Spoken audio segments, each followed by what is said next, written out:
रामाशीष पांडे जी। श्री हरिवंश जी। श्री हरिवंश महाराज जी।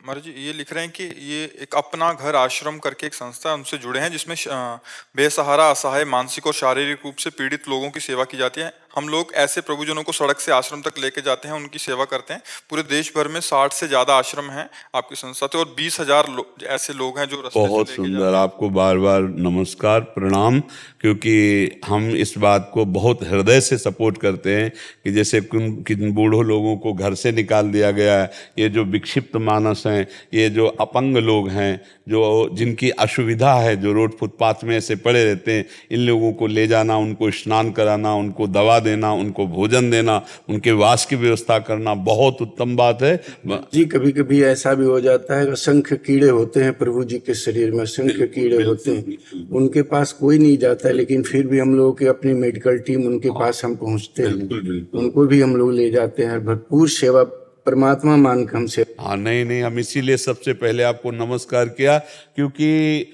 बिना स्वार्थ के और रोड में पड़े हुए तड़पते हुए लोगों की सेवा करना। अच्छा, अब ये सेवा अकेले तो होगी नहीं, एक समुदाय है और उसके लिए सबको जुड़ना चाहिए, और जुड़ते भी हैं लोग।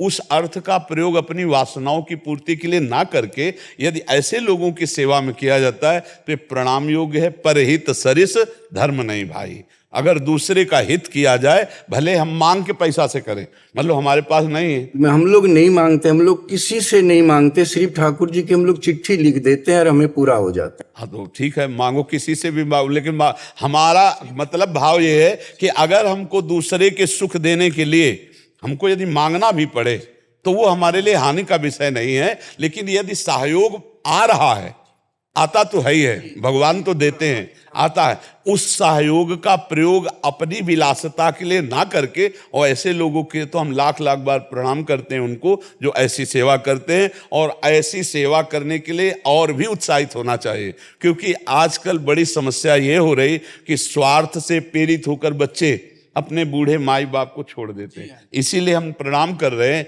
कि ऐसे लोगों को जिनका कोई सहारा नहीं है, जो असमर्थ हैं, अच्छा वृद्ध हैं, वो घसील रहे हैं, तो ऐसे लोगों की जो सेवा है साक्षात भगवान की सेवा है। और नाम जप करते रहिए तो यही सेवा भगवत प्राप्ति करा देगी। हाँ, यही सेवा भगवत प्राप्ति करा देगी। और हमें लगता है कि सबको अपने वयोवृद्ध माता पिता की सेवा का त्याग नहीं करना चाहिए, उनकी जरूर सेवा करनी चाहिए। एक बार मंदिर न जाओ चलेगा, लेकिन अपने बूढ़े माता पिता को अगर आपने ठुकरा दिया, उनको कष्ट दिया और मंदिर में सोने का छत्र चढ़ाओगे तो भी ठाकुर जी प्रसन्न नहीं होंगे।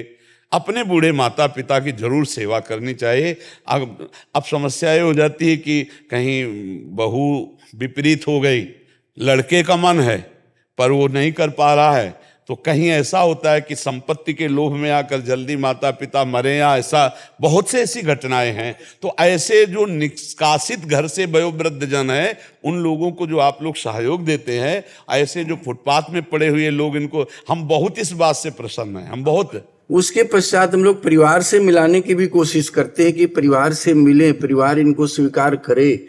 अभी पूरे जो हमारे हैं 20,000 प्रभु जी हैं पूरे भारतवर्ष में।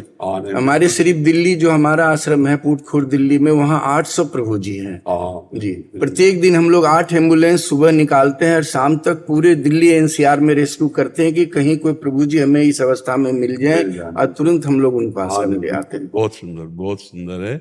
और ये सम्माननीय बात है कि दूसरों का हित करने की भावना, इससे बड़ा कोई धर्म नहीं है। जरूर जरूर ऐसा करना चाहिए। वास की सुविधा, भोजन की सुविधा, औषधि की सुविधा और सेवाएं उनकी जी।